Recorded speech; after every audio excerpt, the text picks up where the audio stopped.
অনুষ্ঠিত হবে বর্ধমান দুর্গাপুর লোকসভা আসনের নির্বাচন। এই আসনে এবার রাজনৈতিক দলের প্রার্থীরা হলেন তৃণমূল কংগ্রেসের কীর্তি আজাদ, বিজেপির দিলীপ ঘোষ, সিপিআইএমের ডক্টর সুকৃতি ঘোষাল ও অন্য কয়েকটি দলের প্রার্থীরা। মূলত তৃণমূল, সিপিআইএম, বিজেপি তিন রাজনৈতিক দলের মধ্যে এই আসনে এবার লড়াই হতে চলেছে। তবে এই আসনে দিলীপ ঘোষ বিজেপি প্রার্থী হতেই এই লোকসভা আসনটি অন্য একটি মাত্রা পেয়েছে।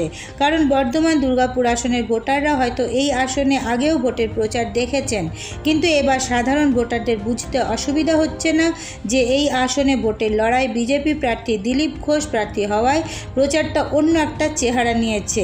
এই আসনকে নিয়ে মিডিয়াতে থাকছে প্রতিদিন চর্চা। শুধু তাই নয়, বিজেপি প্রার্থী দিলীপ ঘোষের প্রচারে যেমন দেখা যাচ্ছে নতুন নতুন চমক, সেইভাবেই দিলীপ ঘোষের করা বিভিন্ন মন্তব্যে তৈরি হচ্ছে নতুন নতুন বিতর্কের ঝড়। এক কথায় এই আসনের ভোটের ফল কী হচ্ছে সেই দিকে এখন থেকেই তাকিয়ে বাংলার মানুষ। তৃণমূল ও সিপিআইএম প্রার্থীদের মতো নির্দিষ্ট নিয়ম মেনে বিজেপি প্রার্থী দিলীপ ঘোষ বর্ধমান দুর্গাপুর লোকসভা আসনের অন্তর্গত বিভিন্ন জায়গায় গিয়ে তার প্রচার করছেন। আজ সকালে ছিল তার দুর্গাপুর পশ্চিম বিধানসভা এলাকার প্রচার কর্মসূচি। প্রতিদিনকার মতো এদিন সকালে তিনি দুর্গাপুরের অঙ্গদপুরের কেমিক্যাল কারখানা চত্বর জুড়ে দলীয় কর্মীদের সঙ্গে নিয়ে প্রাতঃভ্রমণ থেকে শুরু করে চা চক্রে সাধারণ মানুষের সঙ্গে কথা বলার পাশাপাশি মাছ বিক্রেতার থেকে কিনলেন মাছ এবং কথাও বললেন তাদের সঙ্গে। এছাড়াও সংবাদ মাধ্যমের মুখোমুখি হয়ে দিলেন নানা প্রশ্নের উত্তর। এদিন তিনি নিঃশর্তে দেশের নাগরিকত্বের প্রশ্নে মুখ্যমন্ত্রীকে আক্রমণ করে বলেন, কোনো দেশ নিঃশর্তে নাগরিকত্ব কাউকে দিয়েছে? সে লোকটা কোথা থেকে এসেছে, সে সন্ত্রাসবাদী কিনা আমরা জানবো না? এছাড়াও দুর্গাপুরে হোটেলে থেকে হেলিকপ্টারে করে বিভিন্ন প্রান্তে জনসভা করা প্রসঙ্গে দিলীপ ঘোষ বলেন, যখন মেদিনীপুরে ছিল তখন জঙ্গলমহলে ঘাঁটি গাড়তেন, তখন হারিয়েছি, এখন এখানে এসে ঘাঁটি গেড়েছেন, হারাবো। আমরা যেমন সাইকেল রাখি স্টেশনে, উনি তেমনি হেলিকপ্টার রাখেন সিটি সেন্টারে। হেলিকপ্টার আর গাড়ি যাই রাখুক, বর্ধমানের মানুষ কেউ ভোট দেবে না। এছাড়াও তিনি বলেন, মর্নিং ওয়াক করতে এসেছিলাম, পুরো ফাঁকা, বড় বিল্ডিং কোয়ার্টার আছে, লোক নেই। আমি জিজ্ঞেস করলাম ব্যাপারটা কী গো? বলছে এখানে একটা কেমিক্যাল ফ্যাক্টরি আছে রাজ্য সরকারের, সেটা প্রায় বন্ধ, ধুকছে, তো লোকও নেই। যারা আছে তাদের জন্য লাইন কেটে দিচ্ছে, কারেন্ট থাকছে না, জল থাকছে না, টিম করে জ্বলছে, কখনো বেতন দেয় কখনো দেয় না। এই যে রাজ্য সরকার, সে যারা চালাচ্ছে সেই পার্টির লোকেরা কী বলছে, মোদি কারখানা বন্ধ করছে। তো রাজ্য সরকারের কারখানা কেমিক্যাল ফ্যাক্টরি মোদি বন্ধ করে দিচ্ছে না? কেন ধুকছে, কেন চালাচ্ছে না? এত সুন্দর ফ্যাক্টরি, এত সুন্দর ব্যবস্থা, কোয়ার্টার ইত্যাদি। ডিপিএল এখানে দুর্গাপুর প্রজেক্ট লিমিটেড, সেও সেই অবস্থা, সেটাও রাজ্য সরকারের, সেটা কেন বন্ধ হয়ে যাচ্ছে? আজ নয়, সিপিএমরা চেঁচাই বেশি, তাদের আমল থেকে অবস্থা। আমি তো 30 বছর 40 বছর এখানে আসি, তখন থেকে দেখছি ধুকছে। ও ধুকতে ধুকতে সিপিএম নিজেই শেষ হয়ে গেল আর কারখানাও শেষ হয়ে গেল। ভুল নীতি, ঝান্ডাবাজি, তোলাবাজি, টিএমসি সেই জিনিসটাকে এগিয়ে নিয়ে গিয়ে বাকি বন্ধ করছে। সেখানে ওয়েস্ট বেঙ্গলে খালি কারখানা বন্ধ হয়, তখন মোদিকে জিজ্ঞেস করা হয়, তোমরা কী করেছো? তোলাবাজি, ইউনিয়ন বাজি করে সব বন্ধ করেছো। আজকে আমি সচক্ষে দেখলাম পশ্চিমবাংলার মানুষের কি। এখন তারা নাটক করছে, যেখানে ডিএসপির জায়গা থেকে নাকি উচ্ছেদ হবে, নোটিশ এসছে, তারা লিফলেট ছাপিয়েছে নাকি উচ্ছেদ করতে দেবে না। তোমরা না দেওয়ার কি আছে? আমরা বলেছি কেন্দ্র সরকারকে আগে তাদের বিকল্প ব্যবস্থা করতে হবে, তারপরে তাদের ওখান থেকে তোলা যাবে, তার আগে তোলা যাবে না। তো এই ধরনের রাজনীতি করবে, কারখানা বন্ধ করবে, জায়গা দখল করবে, দিয়ে ওখানে রাজনীতি করে লোককে বসিয়ে দিয়ে।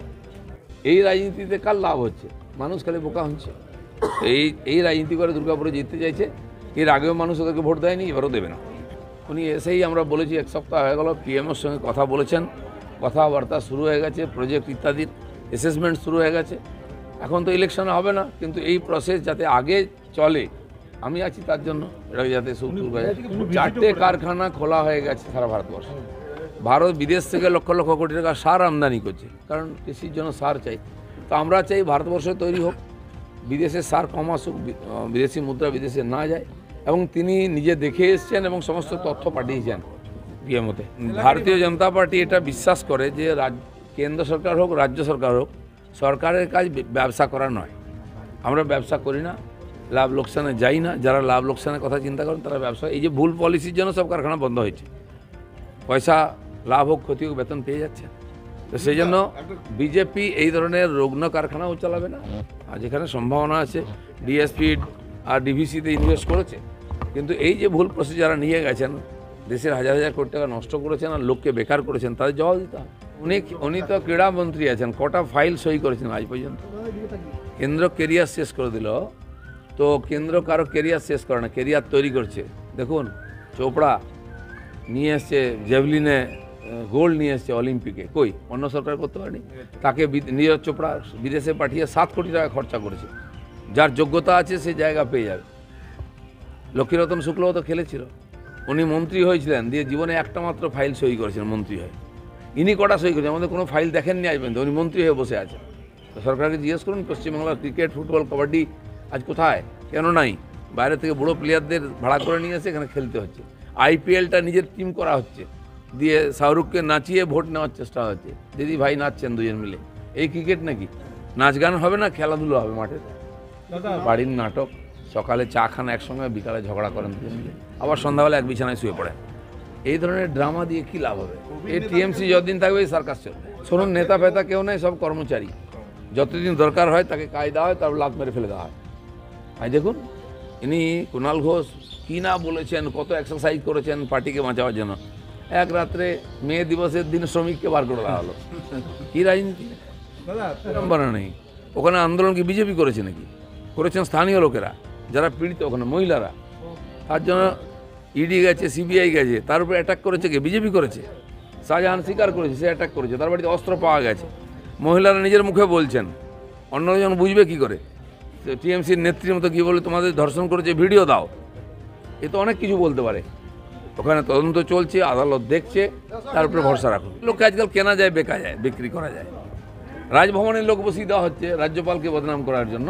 তো এক দুজনকে লিখিয়ে পড়িয়ে বলিয়ে ইস্যু তৈরি করা যায়, কিন্তু সমস্যাকে চাপা দেওয়া যায় না। কাটমানি তুলেছেন যখন মন্ত্রী ছিলেন, অফিসার ছিলেন, টাকা তুলে তুলে টিএমসিকে দিতেন। আজকে আমাকে ব্যানার্জির আক্রমণ করে কী হবে? আমি যাব মেদিনীপুরেও, হিসাব হবে। জানেন সংসদটা কোথায়? বিধানসভাটা ভালো করে জানুন, জিজ্ঞেস করুন মেদিনীপুরের লোককে। উনি তো মেদিনীপুরে কদিন গেছেন? উনি তো সে সন্ধ্যারায়ের মতো, ওনার সুন্দর চেহারাটা দেখার জন্য লোক বসে থাকতো। ওনাকে টিভিতেও দেখায় না, কি করবেন? কি অভিনয় করেছেন কেউ জানে না। আর ওনাকে দেখতেও পাওয়া যায় না, রৌদ্রে বেরোন না, চেহারা খারাপ হয়ে যাবে। মেদিনীপুরে কোথায় থাকেন? যান, পার্টির লোকের সঙ্গে ঝগড়া করে আবার কলকাতা চলে আসতেই হবে। ওনার দরকার আছে, উনি অ্যাপ্লাই করে দিন। কোনো দেশ নিঃশর্ত নাগরিকত্ব কাউকে দিয়েছে? সে লোকটা কোথা থেকে এসেছে, সে টেররিস্ট কি কোথায় ছিল আমরা জানবো না? সে অন্য যে 3টে দেশের কথা বলা হয়েছে, সেই দেশের নাগরিকদের নাগরিকত্ব দেওয়া হয়, সেখানকার সংখ্যালঘুদের। কেউ যদি রাশিয়া থেকে এসে বলে, কেউ যদি সিরিয়া থেকে এসে বলে, তাকে তো দেওয়া হবে না। সেই জন্য বলা হয় তুমি কোথা থেকে এসে সেটা জানাও, পেয়ে যাবে। বাংলাদেশ থেকে এলে। মেদিনীপুরে ছিল তখন জঙ্গলমহলে ঘাঁটি গাড়তেন, হারিয়েছি। এবার বর্ধমানে এসছেন, হাঁটি গেড়েছেন, আবার হারাবো। আমরা যেমন সাইকেল রাখি স্টেশনে, উনি একটা হেলিকপ্টার রেখেছেন এখানে, কাল দেখে সিটি সেন্টারে ওখানে। তো হেলিকপ্টার রেখেছেন, গাড়ি রেখেছেন, যাই রাখুন, বর্ধমানের লোক ভোট দেবে না, জেনে রাখুন এটা। ভালো কথা শিখে যান বাংলা থেকে, লোকে যাওয়ার ঝাড়াই করে পাঠিয়ে দেবে না, দেখবেন 4 তারিখে পরে। এরপর নজর রাখুন আমাদের পরবর্তী খবরে।